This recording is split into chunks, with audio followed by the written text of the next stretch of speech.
Gentlemen, dear delegates, we come to the second leadership keynote at the Industry Forum of INFOCOM 2016. This is Healthcare in India, Inspiring Possibilities, Challenging Journey. This session is brought to you by Adamas University. And ladies and gentlemen, as you can see, we are very privileged to have with us this morning Dr. Baidyanath Chakravarty, renowned gynecologist and IVF specialist and a legend in assisted reproductive techniques and infertility research. But before we invite him onto the dais, I would like to request Professor Probir Kumar Gupta, Dean of the Faculty of Management and Commerce, Adamas University, to kindly do the honors of introducing Dr. Baidyanath Chakravarty, our keynote speaker.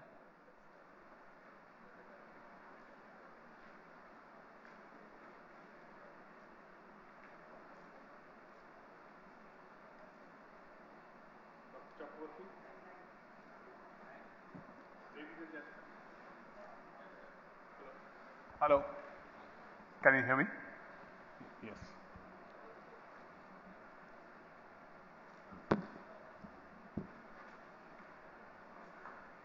Dr. Chakravarty, and good morning, ladies and gentlemen. On behalf of Adamas University, it's my great pleasure to introduce the speaker. And as you can see by what is written on the board itself, he's a legend of a lifetime. And when one has to introduce a legend, you start wondering, what do you say? I just had a few words with him just now, and then we found that we had a common link. Both his father and mine were in the railways. And we started in the good old Bengal-Nagpur Railway, which was the showpiece of the Indian Railways. The Indian railway system, as you know, is a legend in the public sector unit for survival and its value system. When I mentioned BNR to Dr. Chakravarty, his face beamed up. And he said, "Oh my, the railways, that's what made us what we are." And that is true, because there, with the dedication which the then officers showed, there was a spirit of discipline and involvement which was there with the work, which grew up with us as we became older. Dr. Chakravarty has had a brilliant academic career and has been a free student and has been on scholarship right through up to his matriculation, where he came first in the district.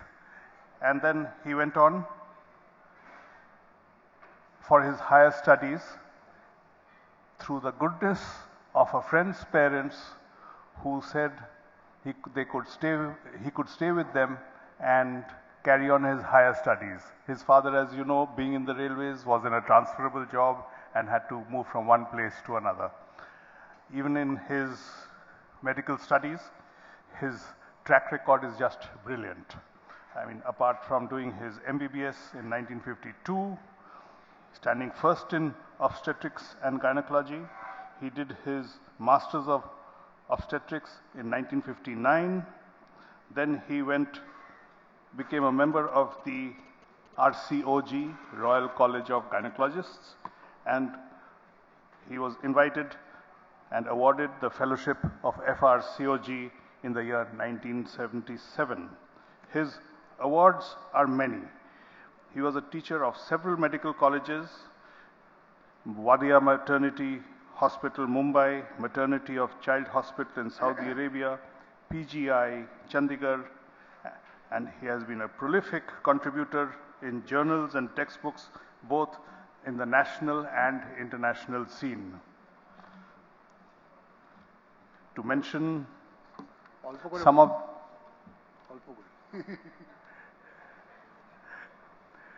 well, the last sentence which I have here is that he is a very humble and gentle person.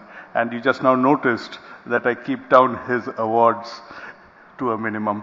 But I thought that there are some minimum things which we need to know. And that is, in 1985, he got the Coates Gold Medal from the Calcutta University.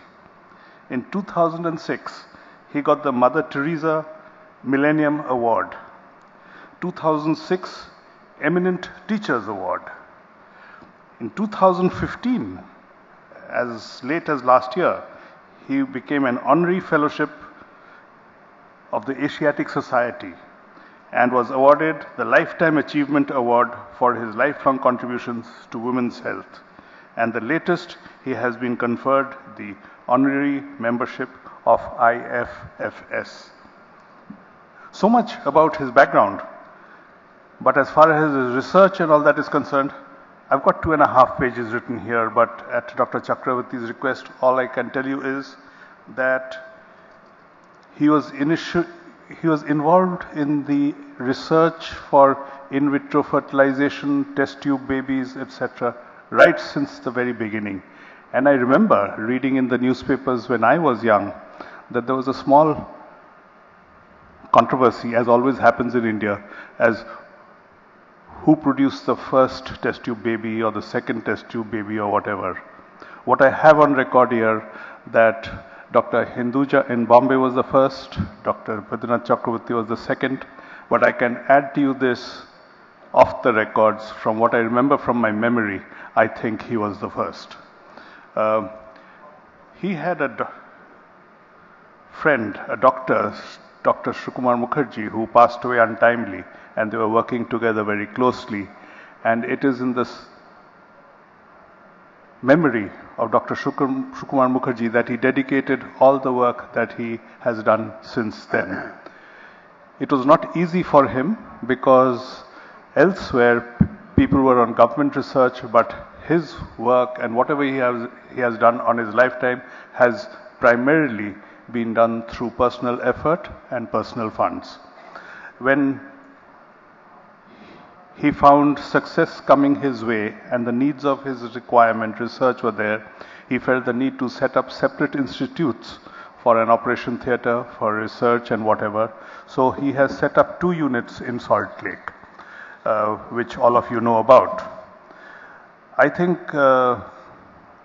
one can go on and on, but where we really need to applaud him, just now he mentioned to me that in the solving the problems of the lady who cannot conceive due to whatever reason, whether it be pathological, physiological, psychological or whatever, I mean, he has been tackling all those problems, and to date he has more than 4,000 babies which have passed through his hands. That needs a clap, gentlemen. I can't say too much, otherwise people will say I've told all that what he has had to say. And so I'll leave Dr. Chakravarty to tell us what has inspired him through his career of such dedicated contribution to the field. Thank you very much. Dr. Yes, thank you very much, Professor Gupta, for your very nice and inspiring talk about me. That has inspired more than the topic itself. The topic itself says inspiring possibilities and challenging journey. And so I am very much inspired the way in which he introduced me to the audience. The thing is that I think that the theme of this conference or whatever it was meeting is healthcare in India. And healthcare in India, I have a small part of that because I am doing only one discipline, that is obstetrics and gynecology. And healthcare includes many new interventions, many new gadgets which have come up very recently. What we saw in our younger days has totally changed when we became older. And fortunately or unfortunately, I have passed through these phases, and I just have some broad idea or a little description of each of my parts through which I have passed from my younger days to the days to up to date. So we start with an ideal patient care service system should consist of a sound platform of basic science. These are 3 things which I always say to my students. There should be a basic platform of good science. Unless basic science is there, clinical science will never develop. I cannot treat a patient without knowing a basic science. Clinical medicine and basic medicine are not entirely different. And that was the thing which was going on so long. During my long teaching career, I found that the basic medicine and clinical medicines are apart. When you do the physiology and pharmacology in the first year and second year, and you come to surgery and medicine and gynecology in the fifth year, you forget about the physiology. But that you cannot do unless you remember the basic things. You cannot treat the patient effectively. That will come later on. The second point is the critical acumen in clinical approach. That should be combined with basic science. Otherwise, you can't do that. And third, most important thing, not only it should be static, it should be a continuing process. And that is the reason why you are doing so many CMEs. Every day the science is growing, every day the science is multiplying, every day the science is expanding. So you must be very familiar with the things that is happening today. So that is what we mean to say. And unless you conglomerate all these three facts, you cannot build up a good patient care service in a country. And that is the reason, that is the objective of our government. In addition, recent reformation include expertise and services of technologies like that. Every day some technology is coming in, both in the IT department, information technology, or medical technology, or your engineering technology. So many expertises are coming back, and that should be included together. This, for example, hospital information system, and picture archival and communication system, electronic health record system, which have led to rapidly increasing volumes of useful data generation. We must require the data. We cannot only bat, we have to field also. In a cricket, only batting is not enough. You must be a good fielder, otherwise you cannot form a good team. And there's a reason it's a teamwork in which you have to work in the healthcare system. So there should be a record system.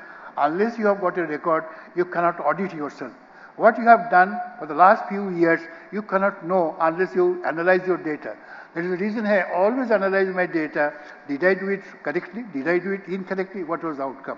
Unless you generate a data, you cannot rely, you cannot know what thing you are doing today and what thing you have got to do tomorrow. An ideal healthcare service can be provided through a combination of developing contemporary medical technologies and recently developed information technology. And that is what we need in our country to make a good healthcare system. Now, what is the technology in Indian healthcare? Earlier, Indian healthcare sector was under-penetrated in terms of this technology adoption. They did not accept, I'm just writing, writing is bad, I'm treating a patient, that's enough. Treating, patient cured, go away, and no record. But that is not good. You must have a record. So these technologies were not adopted by the healthcare system previously. The scenario is now changing gradually, and that is the reason why science is developing, medical science is developing. Either fiber optic cables, exponential increase in mobile telephone, deployment of first internet connectivity will definitely help mobile health service and patient care system to gain further momentum. That is our expectation, and that is what we expect today. Now I come to my own experience. My personal experience about healthcare system in India, during the 5 decades, I have already passed 60 years of my career in medical service. During the 5 decades of my professional experience, I have seen the transition from initial aggressive health practice. Aggressive means, the patient is dying, help her to survive. And now the patient is not dying. Well, help her not to have that excruciating disease. For example, cholera, for example, malaria, Kala-Azar, plague. Well, they were killing the patient immediately. The doctor had to treat the patient and cure the patient. Now we must know how to prevent cholera, how to prevent malaria, how to prevent Kala-Azar.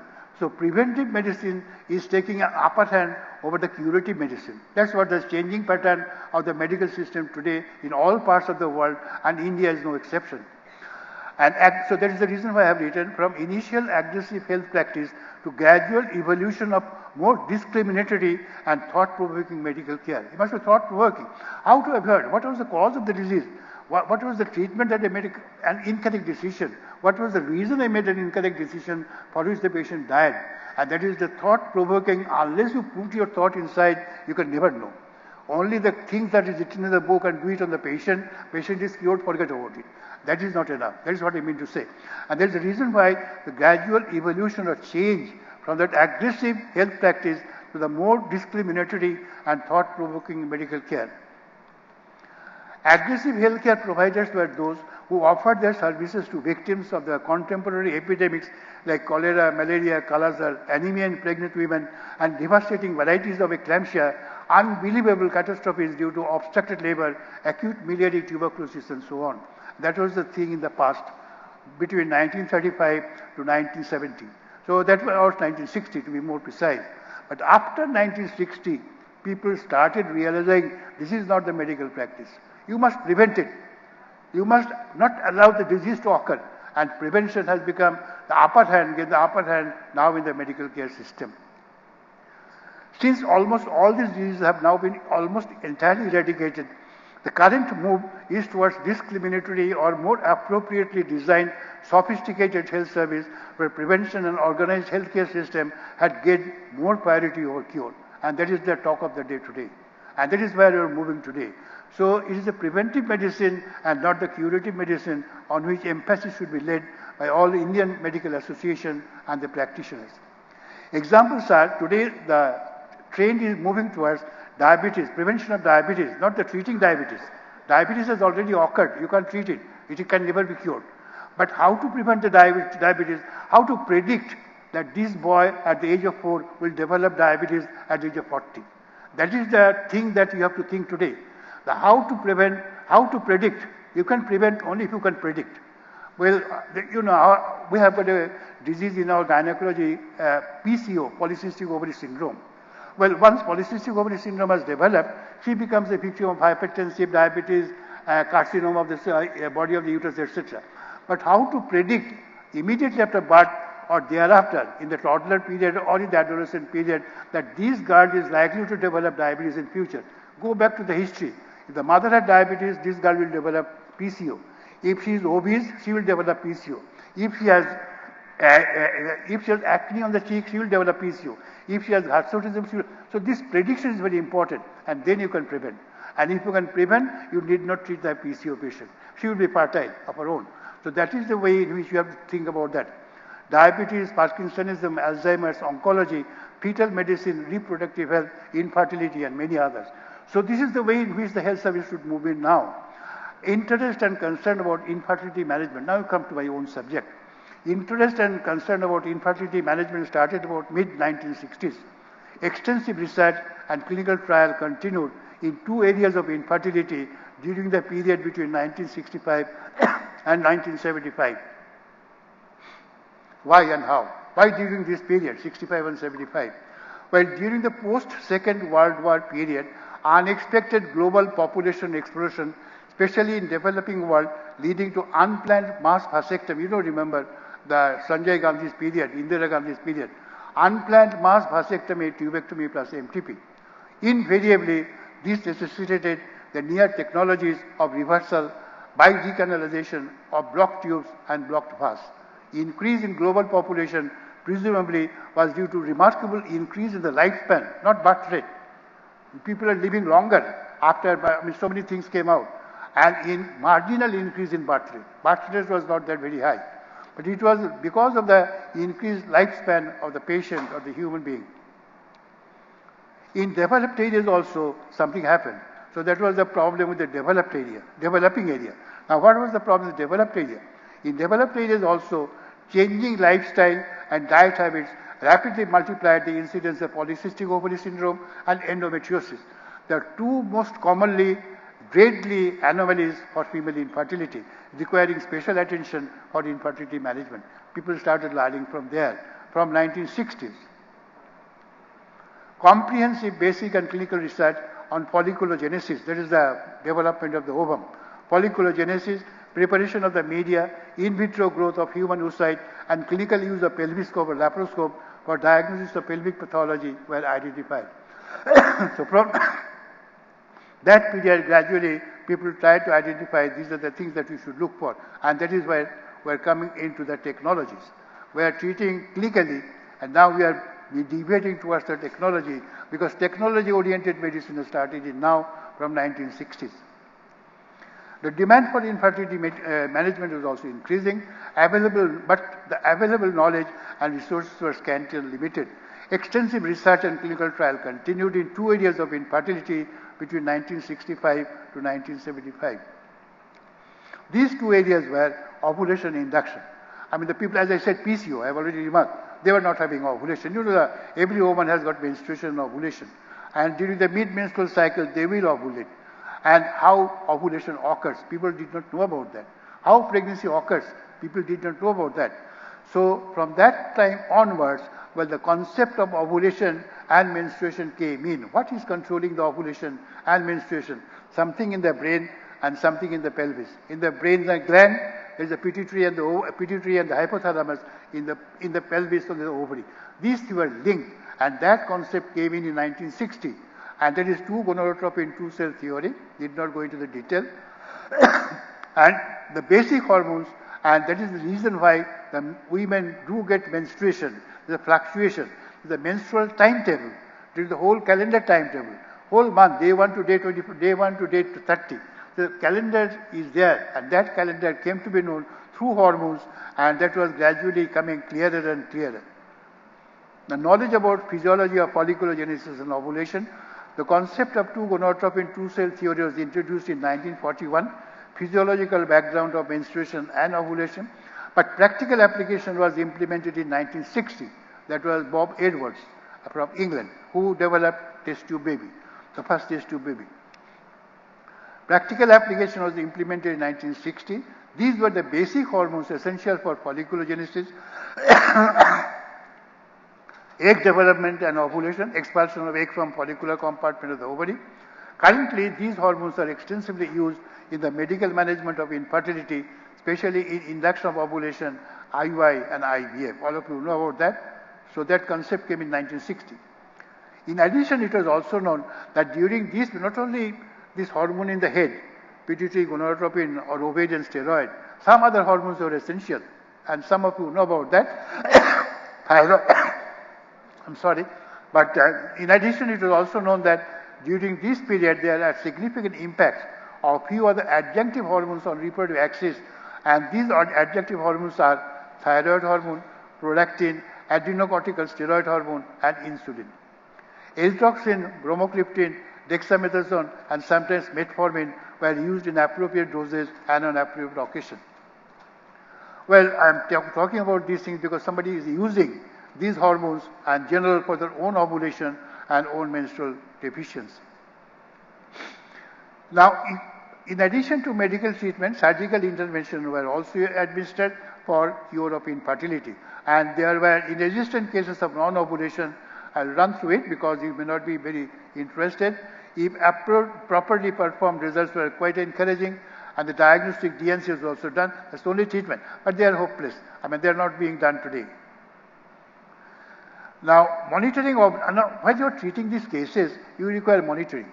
And some of you have heard about that folliculometry is an essential part of monitoring. How ovulation tracking, as you say, follicular tracking, you follow up how the follicles are growing. I am doing the treatment. Am I doing the correct treatment? Follicles are growing or not? So that you can do only by ultrasound tracking, gradual ultrasound tracking. And this was not available in, say, when we started our practice in infertility, say 1960. Ultrasound was not known at that time. So what we had to do? We had to do some biological mirror. That hormone is changing in the woman's life, in man's life also. And during the menstrual cycle, well, from one hormone to other hormone, they are changing. And they are maturing the ovum. And how do you know that? We knew only by two things. One is we used to ask the patient to take the basal body temperature. And in a cycle, if the patient if the patient ovulated, she will have a biphasic temperature.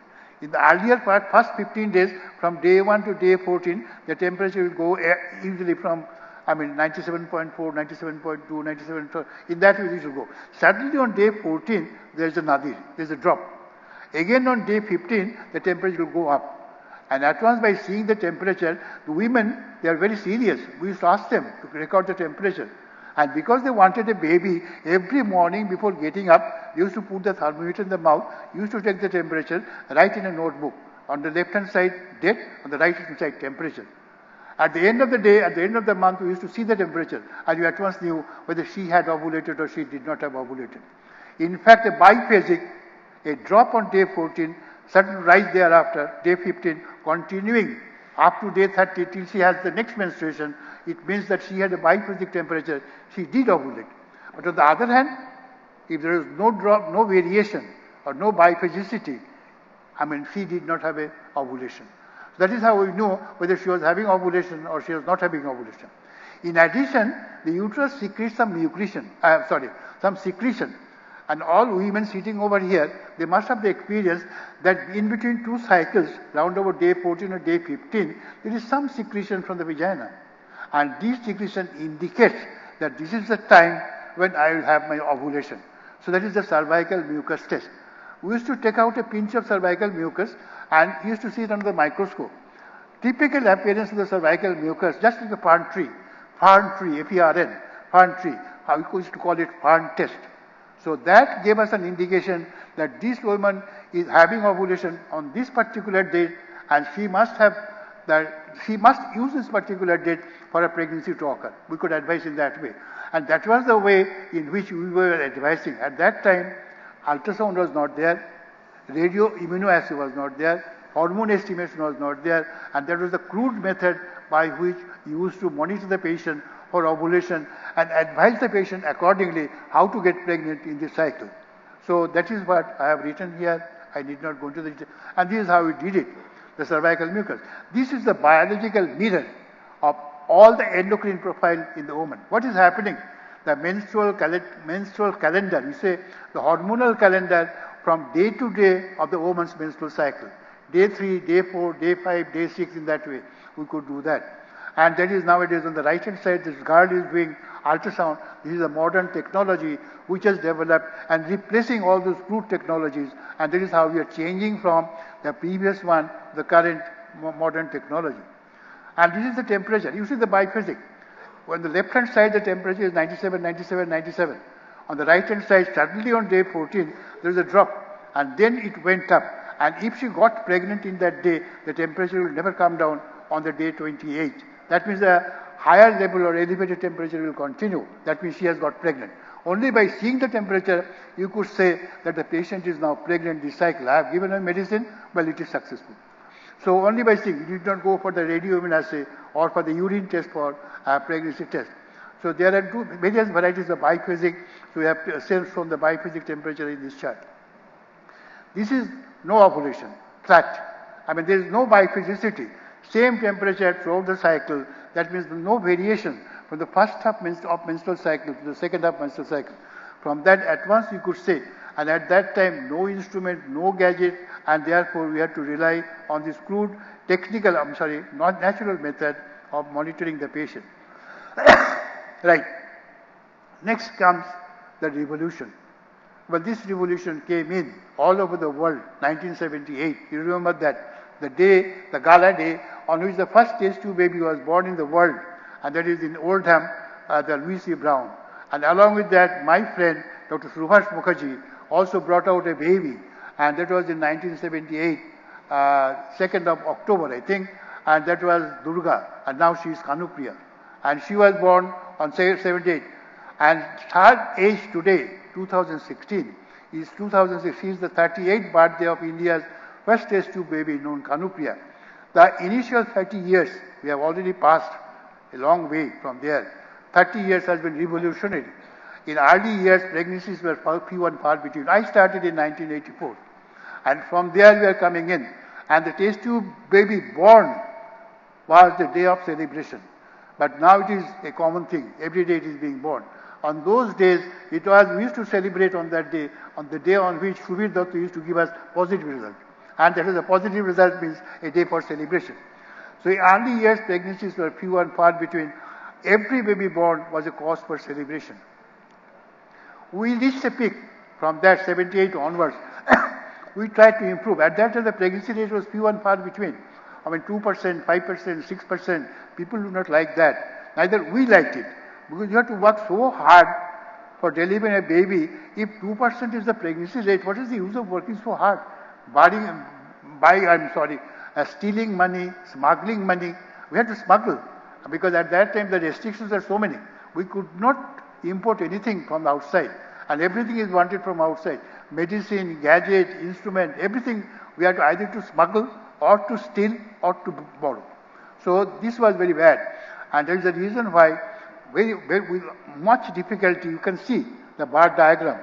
Gradually and gradually, from 5%, it has 2012, it has reached only to about 25-30%. But we are stagnant. We have reached a peak, but now we're in a plateau.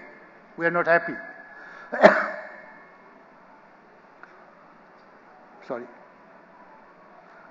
And we are yet to reach our anticipated expectation. We are trying for that. Still, we have not given it up. Well, that 20%, 30% doesn't matter. We have to go up. And how to go up? What are our anticipated expectation? The anticipated expectations are: number one, acceptable uniform success rate should be about 60 to 80%. Now it is 30% only. Should go up to 60%.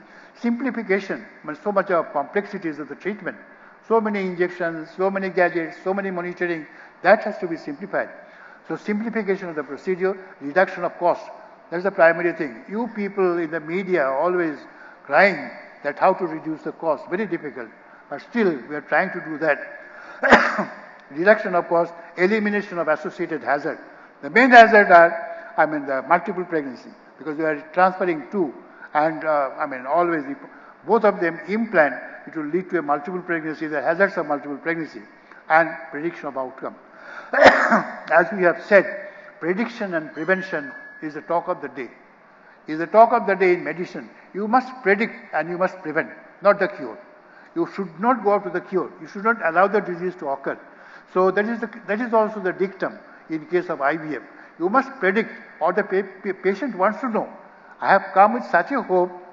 Will I have a pregnancy? How do you know? I don't know. You have to try. You have to spend the money and play the game. So that is how people are trying to move in that way. And for that, what does future hold for ART? And for this prediction and prevention, further refinement of the individualization of stimulation protocol, development in cryobiology, eggs and embryo selection, use of embryonic and adult stem cell. There are so many women who are getting menopause at the age of 30. And there are so many men who are having no sperm in the semen, agiospermia. We can't help them. We have to take donor sperm. We have to take the donor's egg. We are not very happy. Neither the patient is happy, nor the society is happy. Not there are so many ethical problems, so many legal problems. Now, can you help these patients to generate their own gamete from their own cell? And there comes the use of stem cell. The stem cell has been halted for some or other reason. The research for stem cell has been halted. I'll come talk one or two words about that thing. Now, improvising health of children born of ART. It is said in the paper you are all publishing that children born of IVF are usually small and they have higher incidence of congenital anomaly. And how to avoid that? Is it our error, or is it the error of the patient themselves? They are having some chromosomal anomaly. Now, development of sperm biology, further expansion of pre-implantation. So, when you're transferring the embryo, because the implantation occurs, for implantation to occur, effective implantation to occur, and for delivery of a good baby to occur, you require two things. One thing is the good embryo, there should not be an defect. The other thing is good endometrium, and the mother's uterus should be good. So otherwise they will not interact. So how to predict that it is a good embryo, and how to predict it is a good uterus? And that is the reason for further expansion. Nowadays still are doing pre-implantation genetic diagnosis. That is that we are taking a blastomere, a small piece of the embryo, and trying to see the genetic pattern. That is how it is done. The lower pictures are showing that. And this is an improvisation of our instrumentation. And this is being done in the laboratory, not in all IVF laboratory. Spent media we are seeing. We are not damaging the embryo, because if you want to take a blastomere, you have to damage the zona pellucida and take the embryo. So that might create a defect. And there's a reason why you're not avoiding that. So that is how we are trying to avoid a defect. For improvement of success, that I have already said, good quality embryo, good endometrial receptivity. In our setup, extensive work is ongoing in collaboration with Professor Koel Chaudhary from Kharagpur, IIT. There is a School of Medical Science and Technology. She is the head of there. And we are sending our material there. They are doing some work for us, and we are trying to implement in clinical practice. There is exchange of your normal current gadget and the technology. Technology exchange is definitely essential for improvement of medical health in our country. Right. So now we come to the third part. Work on reproductive endocrinology, and I had another craze. Reproductive endocrinology and developmental anomalies. Some girls are born, they are beautiful girls, 6 years, 7 years, 8 years. From outside you never know that they have some genital tract anomaly. But when you examine them, well, they are born without a uterus, they are born without a vagina. Or some other girls will come with no menstruation, hirsutism. So these are the problems which you see. And I met Dr. Subhash Mukherjee at that time, 1965. We had a common interest and we liked each other because we had a common interest in uncommon subjects of ill-understood etiology. And you can see here, because Subhash had the, interest, uncommon features of the girls, that is with the bearded. On the left-hand side, you see the 6 photographs. The 6 photographs are there. Unfortunate girl. And you can see that she was married. She could not produce a child. She was divorced. She had anorexia nervosa. She died, committed suicide. And this is a Muslim girl. I can see the 4-year girl, 16-year girl at the age of marriage. That photo. And then she became insanity. So that was the thing that she was looking for. And the other girl, 16-year-old girl, he is a thyroid, congenital thyroidism. There is a creatine. So these are the things that he was looking into. And on the other side, myself, I was looking into the congenital anomalies of the uterus. So we had a common interest, and that's the reason we started together, started to work together. I had a special craze for dealing with uncommon patients with ill-defined treatment modalities and obviously unfavorable. They are not giving good. I was treating, okay, but the results were not very good.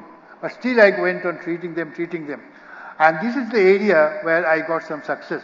Surgical reconstruction of congenital absence of cervicovaginal canal was my challenging endeavor between 1965 to 75.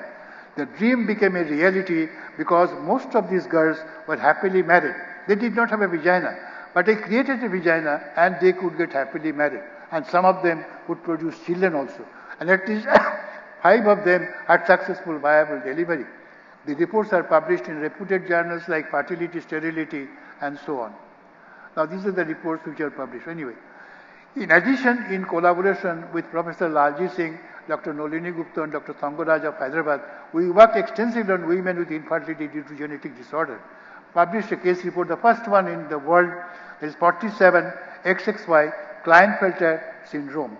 47 XXY Klinefelter syndrome is phenotypically they look like male, phenotypically, but they have the XX chromosome and therefore they have azoospermia and they cannot produce a baby.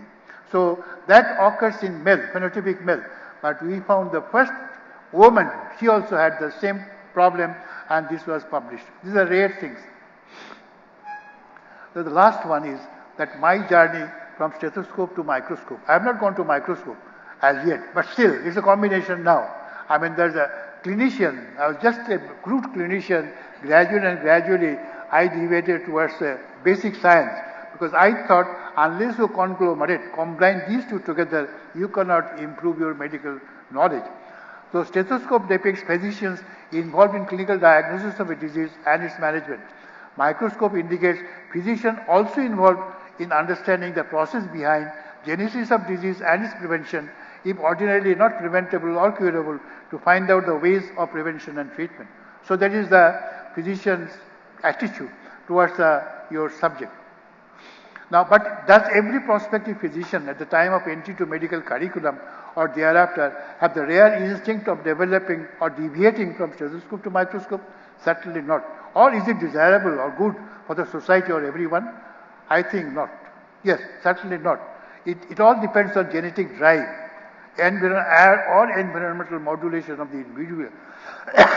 Now, thing is this, that your attitude towards life, your ways of proceeding towards life depends on 2 factors. From the very beginning of your birth, that is, one is your gene.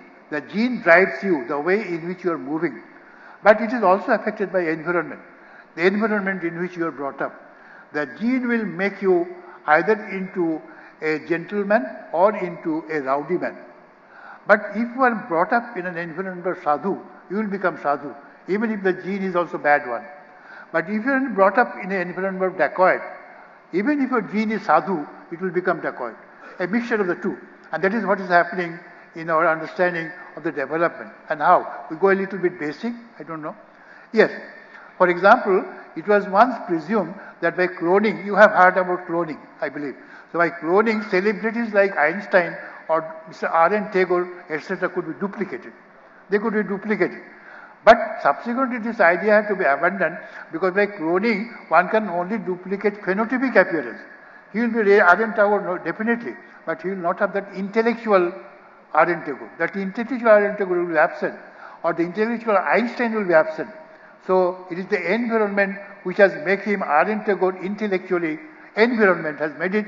Gene was there, but the top of gene, the environment plays a very greater role. Of course, this is a part of, that is the reason why cloning has been given up. But if cloning has been given up, the stem cell has not been given up. Why is it so?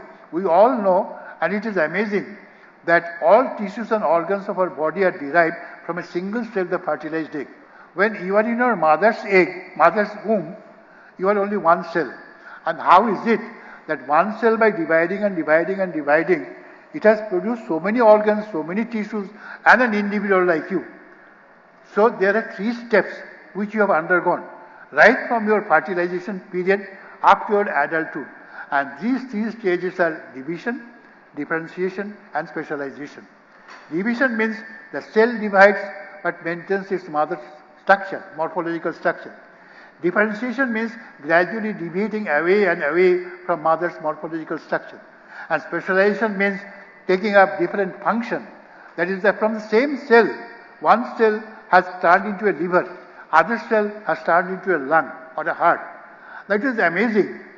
That the same cell which was in the mother's womb as a morula or a blastocyst, I mean knowing each other very well, suddenly after attaining adulthood, when it becomes a pluripotent cell, lung cell, hepatocyte or cardiomyocyte, they did not recognize each other. How does it happen? What is the driving force? What is the differentiating force? That is not known. And that is the reason why our scientists working on stem cell very, very rigorously cannot produce a particular organ for the repair or regeneration. Because you want to repair and regeneration. Because you can give the stem cell. We can put the gene. We know the genome of a human being. The genome, 25,000 genomes are there. We can create a stem, you can create a stem cell, put that genome, make it a liver cell, anatomical liver cell. But it cannot be a physiological liver cell, functional liver cell. Some drive must be there to make it functionally active to act as liver cell. So that is not being possible. And if going within that particular cell, if it does not work as a liver cell, works as a cardiomyocyte cell, it will create a hazard. Means she will have a catastrophe. She will have a cancer. That is the reason why the research on stem cell has been arrested. This is what you have said, the last few said. All tissues and organs of our body are derived from a single cell, the fertilized egg. Initially, because the single fertilized egg and sperm initially divides into millions of cells maintaining mother's morphology. This is known as division. Then differentiates it with differentiating morphology, gradually deviated away from appearance of mother cell. This is known as differentiation. And finally turns into an adult individual organ performing specialized function, specialization. When it is an individualized organ originating from a cell, it does not remember its sister, who has developed also into a lungs or liver. So when differentiating into a specialized liver cell, it cannot recognize a specialized lung cell. And how does it happen? We do not know. And that answer is not yet very clear. So this is what you have said. On the left hand side, sperm is fertilizing oocyte, turns into a morula, and then into blastocyst, and finally you see 2 organs, the liver and the lung. They do not recognize each other. But see the origin. From the same cell they have originated. And after differentiating the lung and liver, they have no connection. They do not know each other. And who is creating this particular fun? And we do not know. Probably some growth factor in the media in which the cell is being cultured. And that growth factor, the scientists are driving exclusively to find out the growth factor, what is the driving force, directed differentiation. That must cause a directed differentiation. I ordered, you have to be a lung, you can't be a liver. So that factor is not being understood at this time. For example, liver cell and lung cell have the same origin from pluripotent stem cell. But after differentiation into an adult somatic cell, functional potentiality of liver cell or lung cell are entirely different. Who provides the signal for this directed differentiation? That is also not known today. Therefore, even if all physicians are genetically similar, their attitudes towards profession depends on the environment, more academic or more clinical, in which the individual physician has to be reared up. This determines whether he or she be only a clinician or a basic medical scientist or a clinician scientist, a mixture of the two. So that will differentiate the environment, not the entirely gene. The gene and environment combined together will make an individual organ perfectly normal. And that is where our knowledge ends or knowledge stops. We do not know what is that driving factor or driving differentiating factor. So in conclusion, ladies and gentlemen, I have said my experience in short. Good information technology in a well-disciplined infrastructure will be the foundation for ideal setup of health reforms in India. Information technology will be able to capture the inputs and streamline them for mass awareness, interaction and connectivity of the fellow colleagues about the newer developments in medical science and technology. Thank you very much for your patient hearing. Thank you very much, Dr. Baidyanath Chakravarty. That was so very interesting. Thank you very much, sir. May I now request Mr. K.K. Mahapatra, Organizing Secretary, INFOCOM and Associate Vice President, IT Infrastructure Business, ABP Private Limited, to present a memento to Dr. Baidyanath Chakravarty. It was such a privilege to listen to you, sir. May I request Professor Probir Kumar Gupta to kindly...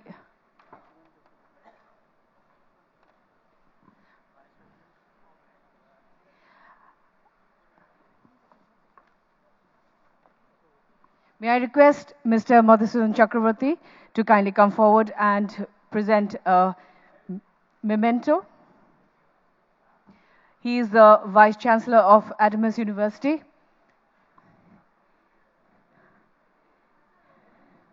And he's here to felicitate Dr. Baidyanath Chakravarty.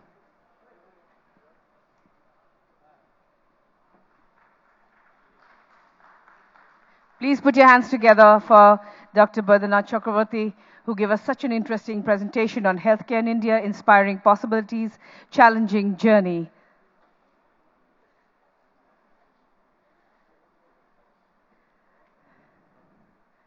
Thank you very much, Dr. Chakravarty, for your gracious presence here. Thank you, sir.